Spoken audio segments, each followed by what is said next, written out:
오늘 소개할 작가는 지금까지 다뤄왔던 예술가들과는 사뭇 다른데요. 오늘은 화가 혹은 설치미술가가 아닌 사진작가이기 때문입니다. 작가 소개에 영감을 주었던 계기는 안드레 거스키 개인전이었습니다. 서울 용산구에 위치한 아모레퍼시픽 미술관에서 지난 9월 4일까지 5개월간 국내 최초로 진행되었던 이번 특별전은 현대사진사의 새로운 혁명을 일으킨 독일 사진작가 안드레 거스키의 특별전이었습니다. 거스키는 단순히 보여지는 대상을 재현하는 역할에 머물렀던 사진의 역할을 확장시켜 사진의 다양한 가능성을 실험하며 그 결과물들을 다방면으로 보여준 혁명적인 인물입니다. 거스키는 상업사진가 집안에서 태어나 어린 시절부터 사진에 관심이 많았고 사진가였던 할아버지와 아버지의 도움으로 사진에 대한 기술면으로도 일찍 터득할 수 있던 이점이 있었습니다. 거스키는 사진의 역할을 단순히 오브제의 복사 개념으로 제한하는 것에 동의하지 않았습니다. 거스키는 현재 포착하고 있는 대상과 현상으로부터 새로운 의미를 부여하고 무엇인가를 연상케 하는 은유의 대상으로 삼으며 작업을 진행했죠. 거스키의 스승은 독일의 유형학적 사진을 창시한 베어부부였는데요.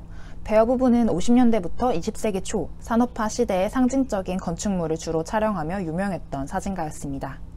유형학적 사진이란 같은 종류와 같은 형태를 가진 대상을 일정한 형식으로 찍는 사진을 말하는데요. 한마디로 이들의 가르침은 가능한 한 대상을 가장 객관적으로 바라봐야 한다는 주장이었습니다. 거스키에게 이 배움은 작가의 주관적 의견만이 사진을 예술로 승화시키는 유일한 방법만은 아니라는 것을 깨닫게 해주었죠. 거스키가 활동했던 시기는 사진도 하나의 분리된 예술 장르로서 인정받기 시작하던 때였습니다.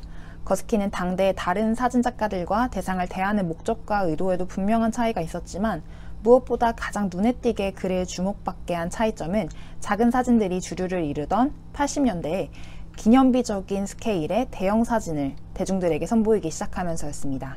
거스키는 필름 카메라로 촬영한 이미지들을 새롭게 조합하고 조작하는 등 디지털 후작업으로 작가가 보여주고자 하는 세상과 우리 앞에 놓인 현실을 능동적으로 그리고 열정적으로 보여주는 작가로서 유명합니다. 공장이나 아파트와 같은 현대문명을 상징하는 장소나 주변 환경들을 이나즈에 담아내어 우리로 하여금 기술의 발전이 가져온 급격한 변화의 양면성, 대량 생산과 자본주의 사회, 빠르게 진행되는 세계화, 기후변화 등 익숙하지만 조금은 불편할 수 있는 사실을 그대로 마주하게 합니다. 하지만 그런 거대한 환경 속에는 항상 사람이 존재합니다. 처음 거스키의 사진을 마주하면 커다란 스케일에 압도되지만 시간을 두고 사진 속의 대상들을 하나하나 관찰하다 보면 그 환경 속에서 움직이는 인간들의 선명한 세부 포착에 또 한 번 놀라게 되죠.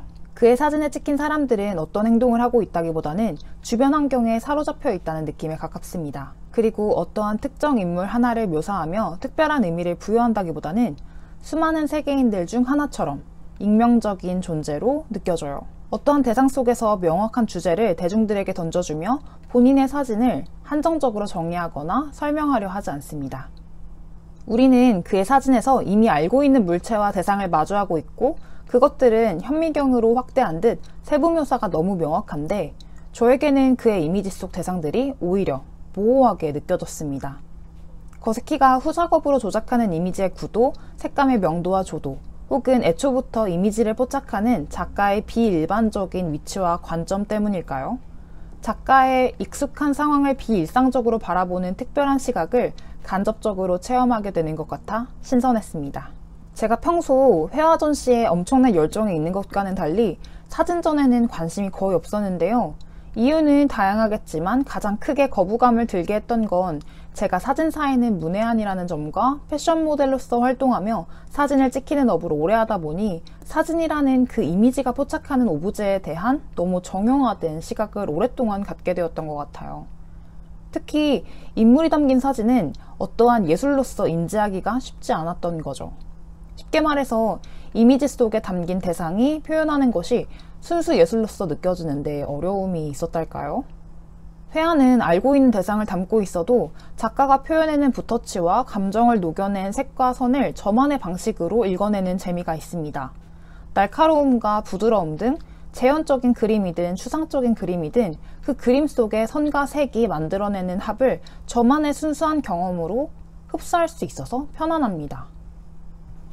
하지만 사진은 보여주는 대상이 늘 너무 명확했기에 이 현실을 초월해서 바라보는 마법과 최면에 걸리는 방법을 찾지 못해서 늘 헤맸던 셈이죠. 그런데 거스키의 이미지들은 저에게 그곳으로 가는 문을 조금은 열어주었던 전시였기에 특별했습니다.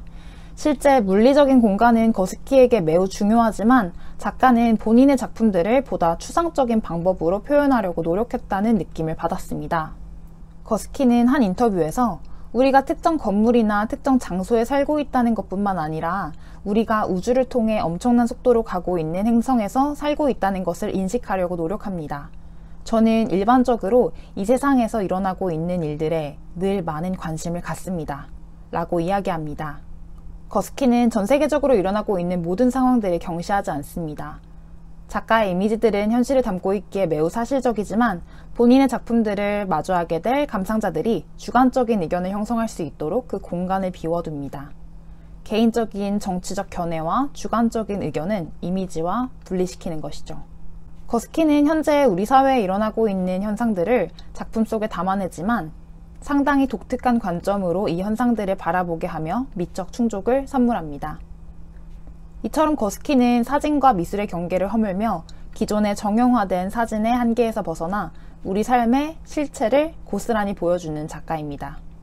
예술 장르로서 사진의 역할을 새롭게 구축해낸 인물이기에 그가 더 특별하게 느껴졌습니다.